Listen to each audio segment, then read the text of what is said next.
Major support for Out to Lunch is provided by the law firm of Jones Walker, established in 1937 with over 375 attorneys in offices throughout the U.S., providing a comprehensive range of services to a local, national, and international client base. JonesWalker.com. Additional support comes from Luba Workers' Comp and by Short & Associates, legal recruiters in Louisiana and Texas. From Commander's Palace Restaurant in the Garden District in New Orleans, we're out to lunch with Peter Asciutti. Peter Asciutti is Tulane University's A.B. Freeman School of Business professor and director of the award-winning Birkenroad Reports. It's business, New Orleans style. Hi, I'm Peter Asciutti. Welcome to Out to Lunch. In the last 10 years, we've talked a lot about how the New Orleans economy has changed. We've seen our first migration gains in decades, and we've marveled at what we've called an unprecedented boom in entrepreneurial activity. We talk about this positive change in the city's financial fortunes like we're witness to a historically momentous upheaval. To some extent, that's true. But to put it in perspective, it's far from the only economic revolution New Orleans has undergone. John McGill is an historian who spent 33 years collecting New Orleans history at the historic New Orleans Collection. What does a historian do after he retires? In this case, he writes a book about history. John's book is called The Incomparable Magazine Street. It's a lively and detailed history with photographs of one of the country's most dynamic business corridors. John, welcome to Out to Lunch. Thank you.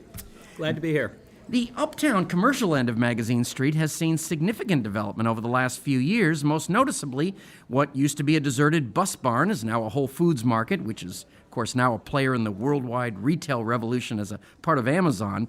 Down the block from Whole Foods, one of the area's anchors that's been there for almost 2 decades, is a lingerie store called Basics Underneath. One of the newest stores in the commercial area is Basics Swim and Gym that sells swimsuits and workout clothes. Both of these Basics stores are co-owned by Desiree Pettibone. She is also a board member of the Magazine Street Merchants Association. Desiree, welcome to Out to Lunch. Hi, Peter. I'll start with John. John, your book chronicles the amazing tale of a street that started out lined with plantations. At that time, plantations were the lifeblood of the city's commerce. As times changed and consumerism eclipsed agriculture, Magazine Street's plantations were replaced by retail outlets. Now we're at another point of change where retail is fighting for survival against the growth of online commerce. As I mentioned, Amazon has a stake on Magazine Street. I know you're an historian, not an economist or a fortune teller, but with your expert knowledge of Magazine Street, you might be in a better position than anyone in the country to understand how retail is changing. Do you see any trends out there that would give you an indication of where the next decade or two might take the commercial fortunes of Magazine Street? Well, the one thing that really makes Magazine stand out more than most other shopping areas, many of those stores, in fact, virtually all of them, are locally owned. Yeah. You can go in those stores and you will know the person who owns the store, who is manager of the store, and you are welcomed. It's not like going to a shopping mall or modern department stores, if they even exist any longer, and, going up to somebody and being welcomed, or just going in there to have a happy chat. There are stores on Magazine. I will mention British Antiques, one of my favorites. Well, I will go there and have a chat. I will buy, too, but I can just have a chat. You have a bow tie on. It looks like you would shop at British Antiques. That's great. I love bow ties. Actually, it's good at lunch because if I spill food, it'll go down my shirt rather than my tie. That is great. I'm hoping we get a picture of that. Now, the street is, of course, under pressure from some chains have snuck their way in. Can you stop them? I think that's going to be hard to do. I think one of the scary things about Magazine Street will be what's going to happen if the rents go up. Oh, that's exactly right. Someone asked me about that. In fact, I was doing a book signing, and a lady said she owned a store, and she did not give the name of the store, but she said, she knew her rent was going to be going up soon. She said, where should I go from there? Of course, I stood dumbfounded, not having the faintest idea. I said, what about Tchoupitoulas Street? Yeah. Because Magazine Street has changed so dramatically, so can Tchoupitoulas Street, but I think that's going to be the one thing that will hurt Magazine Street if the rents get out of hand. But I think as long as they stay within a manageable range, Magazine Street will attract customers from a very, very wide range. Not just the city, but maybe you can, I think it's the big box out-of-town stores that come in and can pay, $20,000, $30,000 a month for rent that nobody local, if you're a small shop, that's just outrageous. Well, And I know some of the sense, And in yeah. the 20 years that we've been, but it's really only 16, say, on Magazine Street, our rent has gone up a lot. Wow. Now, I want to compliment you. The book is great. Thank you. And it's selling much better than your first book, which was Veterans Boulevard, Street of Dreams. And this is Street of really Dreams, yes. It's really doing. One of the most that beautiful real? streets in the world. Now, Desiree, going into your 20th year, you have one of the oldest stores in Magazine. Almost all the stores in your area around Jefferson Avenue are different from the stores that were there when you started out.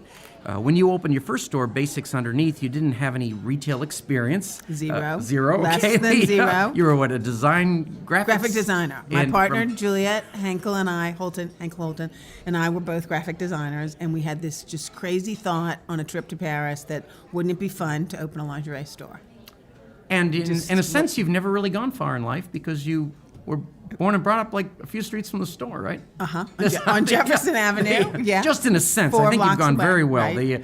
It is, but you've learned the job and figured it out over time. When you opened your second store 2 years ago on the same block, you had 2 decades worth of experience and could hit the ground running. If you hadn't opened Basics Underneath 20 years ago and you opened it today, knowing what you knew then, do you think you would still have the luxury of being able to figure it out Learn as on you the go? job, not as much, because the initial investment would be so much higher.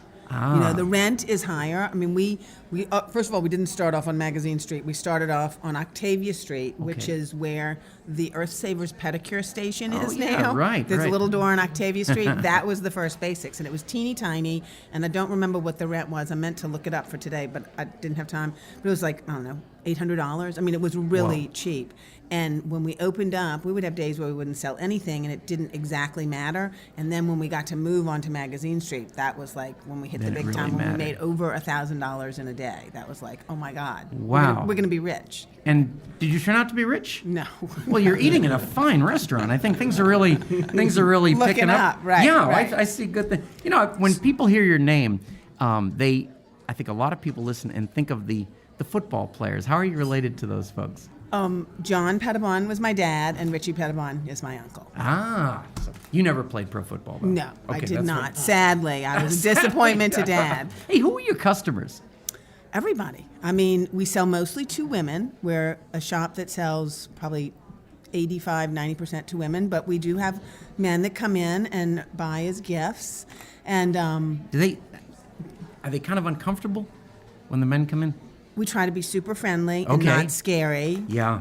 They're actually Underwear is very scary. charming, most of the guys that come in and are wanting to get something that their girlfriend or their wife is going to like, or their daughter, like a nightgown for my daughter. I mean, all kinds of guys come in. And you don't have those conversations like, "Gee, Frank, this isn't your wife's size." That would be No, well, possibly we wouldn't lead say out that. We would say, let's look up your wife. Because usually the guys that come in, their wives are already customers.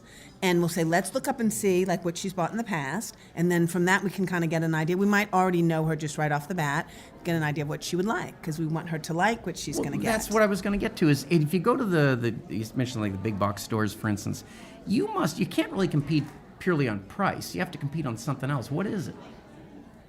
Personal connection, service, that we know the products in the store, and that I think we know our customers and we listen to them, and they come in for a reason. Most women do, even if it's all, behind a shell, or I'm to this, or I'm to that, or have this bulge, or whatever it is that they need, they sometimes can't say. And so I feel like it's our job to pull that out and then do the best job that we can to match that with a product that we have that will make them come out feeling and looking great. You're listening to Out to Lunch. I'm Peter Raschuti. I'm talking with Desiree Pettibon, the board member of the Magazine Street Merchants Association and co-owner of the stores Basics Swim and Gym and Basics Underneath, and author of the book, The Incomparable Magazine Street, historian John McGill. John, that's must be sort of the story up and down the street. It is up and down the street. In fact, I'll tell my own personal story about Basics. And Aw, this is thank Really? you. Now, so I shop there during Mardi Gras, but that's a whole different show. okay. I'll There's tell you, it's really a weird thing. It was my mom loved to go there, and my mom died at 95, but she was hooked on beautiful lingerie And beautiful gowns, everything She loved silk. His mom was anything like that. adorable. And as my mom wasn't able to get out anymore, she still wanted me to go to Basics. Oh, John, go over and see if you can find me something really nice. I was never treated so beautifully. I had no idea what I was getting myself into. I would And I imagine. walk in there, and everybody treated me just so kindly and so sweetly, and wrapped things up for Christmas in July and that sort of thing. And the kindness of the staff at Basics was thank just you. We really totally try. overwhelming to me. But you can find that in other stores along Magazine Street, where you are just welcomed into the store. I mean, whether it's Perlis or Aiden Gill or British Antiques, Basics. Don't you think it's a local, that it's locally owned, and It's- the people have a stake I in thoroughly it? agree. Yeah, I do too. It's locally owned, Yeah. and we can talk on the same level. I mean, we're on high spirits when the Saints win. Right, that's I mean, true. you know, I'm not a big football follower, but when the Saints win, I'm there. I'm going to open up my wallet and go spend some money that day. Well, that you're putting a lot of pressure on those boys, but I think that's a good, That's good a good, idea. it's But good you for know- business, but yeah. But don't you think beyond that, though, I love that it's locally owned, but we get to share that with tourists. I mean, so many people, we have so course. many tourists that come in my shop now. Really? Oh, how about that breakdown? Any idea of who's local and who's? Oh, I would say definitely the majority is local, but the tourist business has grown, and what we're finding now is more like groups of ladies are shopping from Mobile or from Florida or from Baton Rouge or from Homa. So it's a little bit regional, and I almost count those people as local, and then we have the tourists that are from, all over the place, all over the world, that are just shopping the street. But you guys don't just sit there. I mean, I guess as a member of the association, you've got these promotions during the year for the whole street, right? Yeah, we do. It's been really fun. This is only the second year I've done it, and it's a giant, diverse crowd of people up and down Magazine Street. So it's really difficult to find promotions, that help everybody, and some help some more than others, and then it'll flip. And so it's been a good experience. I've enjoyed it. Do you do I it am during enjoying the times it's slow, or you just? We do it all the time. I mean, the see big the- I see events the are Art banners for Art's hanging over, sake, yep. Art for Art's sake, Merriment, which is a month-long celebration at Christmas. What else does magazine? There's 4 of them. 4 years. Art for Art's sake. Did you get that? Yeah, Merriment Champagne Stroll. and Champagne Stroll. Wow, that is a. Yeah, that is thank a- you. But you That's seem fun. like the world's sort of, you've got the online pressure, but the world's sort of moving in your direction. People don't want to shop in a mall much anymore. They want what you're offering. I think that's really true because you can just read articles and go on websites about deserted shopping malls now. In some cases, they've been turned into hospitals or business centers, but sometimes they're just empty. And I think people are turning away from that. They're looking for the personal enjoyment of going onto a street like Magazine, and window shopping, which you can't do in a Right. shopping mall. I mean, you walk in, I won't mention mall names, but some of them you walk into, they as big as they can be. It's like walking into a cave. Yeah. Magazines. And nobody seems to know much. They're just No, there they're- because they're in. they're- Product knowledge. Yeah. Right. That's That's specific to the store. I think is really important. That's a great thing about Magazine because you have the owners there, you have the managers there who have been there for years and years. They can tell you exactly what they have on the shelves, and they welcome you there while they're at it. And then you can just chat about other things. You can chat about New Orleans, you can chat about Magazine Street, and then chat about the merchandise which they know, and they understand every square inch of their product. It's like walking. It's like going to Perlis. Yeah, right. You know. And look at. I was thinking, the drawback sometimes people say is it's tough to find parking, but I would. But it's really not a apples to oranges thing there, because when you finally do park, you're going to walk the whole street and see a ton of stores. Try parking at a shopping mall. Yes, I mean, that's you're right. I can never thousands find of my feet car. away. That's the And you problem. can never They- find the car. Whereas on Magazine Street, as long as you remember the intersecting street you're near, you can find your car. Within a block. But I do. Well, I have double vision, so I can't get a driver's license. So that's why Magazine is so great for me. I can walk and bus. I am everywhere colorblind, and I'm they should going. not have given me a driver's license, actually. But you can get a day pass on a Magazine bus, and I've seen people do it. People from out of town. Yeah, I They'll do get see themselves- out-of-town people. They're Really? Pop They're down the street. $3 Yeah. day pass. They have their timetable with them, and they'll go from one stretch to the other. And I've actually had people from out of town say, "Where are the shops on Magazine Street?" And I say, "Well, they're everywhere." I said, and they're in one particular area, maybe up around Jackson Avenue, and they think this is the end of it. Say, "No, you've got another 4 or 5 miles of them going in that direction toward Audubon Park." Well, now we talk about this as being a great center of commerce, but Magazine Street has also historically been kind of the the dividing line between the working class and the silk stockings part of New It Orleans. was. I heard a story years ago when I first moved to New Orleans that if you lived on the riverside of Magazine Street, if you got in the newspaper, you would be in the police section. And if you lived on the that's riverside, you'd be in the society Wow. section. That- Now you're seeing more and more of the society Now I can't afford to live on either section side of the either street, side which of is the really street, something. right. Now, Desiree, John, this is the part of the show we call Another Great Idea. Maybe you've got a friend like this, someone who's always got a great idea for you. They tell you about this job you should apply for, or that guy you should have a cup of coffee with, or a great investment opportunity you should jump on. Now, you can take advice like this and it turns out to be a disaster. You can dismiss this advice and miss out on something that might have turned out really great. Or you can take your friend's advice and it turns out to be the best thing that ever happened to you. Do you have an example in your life or career of a friend who had a great idea for you? Did you take their advice and how did it turn out? I'll start with Desiree. Well, this is, I didn't take the advice. Okay. This was a building that my business partner and I were going to buy, and my husband at the time told me, don't do it. It's too big of an investment. And of course, I didn't listen to him at all. And we bought it, and it was kind of a disaster. And it was a building on Magazine Street, which has since turned out to be a great building. It's where the old Herwig's bike shop was. But when we bought it like a week before Katrina, so we bought it for, I don't even know how much money, a ton of money. And 2 weeks later, it was worth nothing. And I remember Will had said, don't do it. And I said, just, you don't know anything. Yeah. So I didn't listen. So he gets to be right. Did he see the storm coming? Apparently, I don't know. I There's, don't, I don't know, but if he listens to this, he'll laugh. 'Cause he's still telling me, I told you so. And John, what about yourself? Okay, the one I can think of was actually about 2.5 years ago, and this fellow named Scott Campbell started a publishing company, and he asked me if I was interested in writing a book with him. And I said, sure. So we wound up going to Five Happiness Restaurant. Day before Mardi Gras, 2015, I was coming down with a cold, and I was feeling kind of miserable. And we went to the restaurant. We were sort of brainstorming ideas for books, and I came up with some ideas. I thought it would be really kind of cool. And I said, nobody would want to read that. Nobody wants that. And so then I started having a couple of drinks, add that to the cold. And I thought, well, what about Magazine Street? And it clicked. And that's what turned into the Incomparable Magazine Street. And Did he agree that that was a good idea? he agreed it was a good idea because he knew nothing had ever been done about Magazine Street before. You'll find bits and pieces of Magazine Street here and there, in architectural books like The Friends of the Cabildo, the books that cover Uptown include Magazine Street, but nothing really specifically about the street. And, So for the book, we can thank the Mai Tai?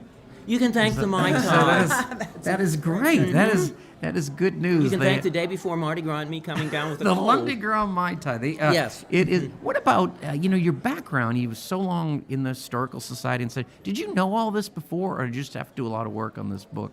My big interest is the urban development of New Orleans, and when I started the collection, that was sort of what I went into, and I'm particularly interested in the infrastructure.